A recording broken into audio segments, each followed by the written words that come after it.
పాడి పంటల ఛానల్ చూస్తున్న రైతు సోదరులకు నమస్కారం. నా పేరు డాక్టర్ వై పుష్పావతి. కృషి విజ్ఞాన కేంద్రం పందిరిమామిడిలో ఉద్యాన విభాగంలో శాస్త్రవేత్తగా పనిచేస్తున్నాను. ఈ రోజు మనం చర్చించుకునే అంశం ఏమనగా మామిడి తోటలో కోత అనంతరం పాటించవలసిన యాజమాన్య పద్ధతులు. ఇందులో ముఖ్యంగా మామిడిని మనం శాస్త్రీయ పద్ధతిలో సాగు చేయకపోవడం వల్ల దిగుబడిలో తగ్గుదలను మనం గమనించవచ్చు. సకాలంలో సరైన చర్యలు తీసుకోవడం వలన అధిక దిగుబడులను పొందవచ్చు. కావున మనం సరైన పద్ధతులు పాటించినట్లయితే ముదురు తోటల్లో ముందుగా కాపు వచ్చి మంచి ధర లభిస్తుంది. పంట కోత తర్వాత చెట్లు చాలా శక్తిని పండ్ల ద్వారా కోల్పోవడం వల్ల జూన్ జూలై మాసాల్లో చాలా బలహీనంగా మారతాయి. పెరుగుదల లోపించి నిద్రావస్థ దశలో ఉండి ఎండు కొమ్మలు కూడా కనిపిస్తాయి. రైతులు పాటించవలసిన యాజమాన్య పద్ధతిలో కత్తిరింపులు చాలా ముఖ్యమైనవి. ఎండు కొమ్మలు, చీడపీడలు ఆశించిన రోగగ్రస్తమైన కొమ్మలు, అడ్డదిడ్డంగా పెరిగిన కొమ్మలను కత్తిరించాలి. ఎండా గాలి బాగా తగిలే విధంగా చెట్టు ఆకృతిని చేయాలి. ప్రూనింగ్ చేసిన తర్వాత 1 లీటర్ నీటికి 3 గ్రాముల కాపర్ ఆక్సీక్లోరైడ్ని మనం పిచికారీ చేయాలి. శిలీంధ్రాలు, బ్యాక్టీరియాలు ఉండడం వలన మనం ఎండు కొమ్మలను కాల్చివేయాలి. గతేడాది కాపు కాసిన కొమ్మ చివర్లను కత్తిరించడం వలన అక్కడి నుంచి ఎక్కువ కొత్త కొమ్మలు వచ్చి అధిక దిగుబడికి దోహదపడతాయి. యాజమాన్య పద్ధతిలో ముఖ్యమైన అంశము సమగ్ర ఎరువుల యాజమాన్యము. తొలకరిలోనే జూన్ జూలై నెలల్లో పచ్చిరొట్ట పైర్లని చెట్ల మధ్య వేసి 40 నుంచి 45 రోజులలో భూమిలో కలియదున్నాలి. సేంద్రియ ఎరువులని ఎక్కువగా వాడాలి. బాగా చివికిన పశువుల ఎరువు సుమారు 100 కిలోలు లేదా 10 కిలోల వర్మీ కంపోస్ట్ని ప్రతి చెట్టు పాదులో వేయాలి. 10వ సంవత్సరం ఆ పైబడిన ముదురు తోటల్లో ఒక్కో చెట్టుకి 1 కిలో నత్రజని, భాస్వరం, పొటాష్లను ఇచ్చే ఎరువులను వేసుకోవాలి.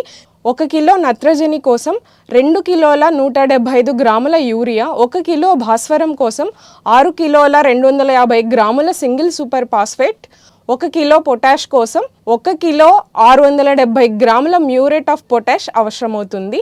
మనం సిఫారసు చేసిన ఎరువులని 2 దఫాలుగా వేసుకోవాలి. మొదటి దఫా పంట కోత తర్వాత వర్షాకాలం తర్వాత వేసుకోవాలి. రెండవ దఫా పిందె ఏర్పడిన తర్వాత వేసుకోవాలి. సిఫారసు చేసిన నత్రజనిలో 50% పశువుల ఎరువుల రూపంలో, మిగిలిన 50% రసాయన ఎరువుల రూపంలో అందించాలి. పత్ర విశ్లేషణ ద్వారా అక్టోబర్ మాసంలో పోషక విలువలను బట్టి 1 లీటర్ నీటికి 10 గ్రాముల పొటాషియం నైట్రేట్ని పిచికారీ చేయాలి. సాధారణంగా మొక్కల ఎదుగుదల దశలో వివిధ సూక్ష్మ పోషక లోప నివారణకు లీటర్ నీటికి 5 గ్రాముల జింక్ సల్ఫేట్, 2.5 గ్రాముల ఫెర్రస్ సల్ఫేట్, 2 గ్రాముల బోరాక్స్, 2 గ్రాముల కాల్షియం సల్ఫేట్, 3 గ్రాముల మెగ్నీషియం సల్ఫేట్ని నీటిలో కలిపి సంవత్సరానికి 2 లేదా 3 సార్లు జూన్ జూలై సెప్టెంబర్ అక్టోబర్ మరియు డిసెంబర్ జనవరి నెలల్లో లేదా మొక్కలు కొత్త చిగుర్లు తొడిగినప్పుడు పిచికారీ చేయాలి.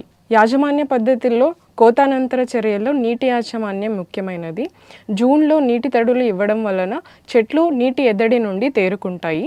చెట్ల పాదుల్లో ఎండుగడ్డి, ఎండు ఆకులు, వరి పొట్టు, వేరుశనగ పొట్టు మల్చింగ్గా వేసుకోవచ్చు. ప్లాస్టిక్ని కూడా మల్చింగ్గా వాడుకోవచ్చు. మల్చింగ్ వాడుకోవడం వల్ల తేమ నిలుపుదల, కలుపు నివారణ సాధ్యమవుతాయి. కలుపు నివారణ మరియు అంతర పంటలు చూసుకున్నట్లయితే ముదురు తోటల్లో అల్లం మరియు పసుపును అంతర పంటలుగా వేసుకోవచ్చు. లేత తోటల్లో జనుము, పిల్లి పెసర, మినుము లాంటి పంటలను వేసుకొని వర్షాకాలంలో భూమిలో కలియదున్నడం వలన కలుపు నివారణతో పాటు భూమి సారవంతమవుతుంది. వర్షాకాలంలో 2 సార్లు తోటంతా దున్నడం వలన కలుపు మొక్కలను అదుపులో ఉంచడమే కాకుండా నేల గుల్లబారి వాన నీరు ఇంకుతుంది. కలుపు నివారణకు హెర్బిసైడ్ అట్రజిన్ 800 గ్రాములను 240 లీటర్ల నీటిని కలిపి పిచికారీ చేసుకోవాలి. హెర్బిసైడ్ ని పిచికారీ చేసే సమయంలో చాలా జాగ్రత్త వహించాలి. లేత మొక్కలపై పడకుండా చూసుకోవాలి. యాజమాన్య పద్ధతిలో సస్యరక్షణ చర్యలు చాలా ముఖ్యమైనవి. మామిడి తోటల్లో పురుగు మందులను తగిన జాగ్రత్తలతో పిచికారీ చేసుకోవాలి. మొదటి పిచికారీ పూత బయటికి వచ్చే ముందు లేదా పూమొగ్గలు కొద్దిగా కనిపించిన వెంటనే పురుగు ఉధృతిని బట్టి చేసుకోవాలి. రెండవ పిచికారీ పూత విచ్చుకొని పూతపై కాయలు మిరియపు గింజ పరిమాణంలో ఉన్నప్పుడు పిచికారీ చేసుకోవాలి. మూడవ పిచికారీ పురుగు మరియు తెగులు ఉధృతిని బట్టి గోలీకాయ దశలో ఉన్నప్పుడు చేసుకోవాలి. మామిడి తోటల్లో కోతానంతరం మనం ముఖ్యంగా చెదలను గమనిస్తూ ఉంటాము. చెదల నివారణకు జూలై ఆగస్టు నెలల్లో తోటల్లో ఉన్న చెదపుట్టలను తొలగించి 5 మిల్లీలీటర్ల క్లోరోపైరిఫాస్ని లీటర్ నీటికి కలిపి పుట్టల్లో పోయాలి. తిరిగి నవంబర్ డిసెంబర్ నెలల్లో క్లోరోపైరిఫాస్ ద్రావణాన్ని కాండం, కొమ్మలు బాగా తడిచేలా పిచికారీ చేయాలి. కోతానంతర చర్యల్లో ముఖ్య సూచనలు: కోతానంతరం ఎండు కొమ్మలు, అడ్డదిడ్డంగా పెరిగే కొమ్మలను తీసివేయాలి. చెట్టు చుట్టూ లోతుగా దున్ని ఎరువులను వేసి వెంటనే నీరు కట్టాలి. పిందె రాలడాన్ని తగ్గించడానికి 1 మిల్లీలీటర్ నాఫ్థలిన్ ఎసిటిక్ ఆమ్లాన్ని 4.5 లీటర్ల నీటితో కలిపి పిచికారీ చేయాలి. ఈ విధంగా సరైన యాజమాన్య పద్ధతులు పాటించడం వలన రైతు సోదరులు మామిడిలో అధిక దిగుబడులను పొందవచ్చు. ఈ అవకాశం కల్పించిన పాడి పంటల ఛానల్ వారికి నా ధన్యవాదాలు.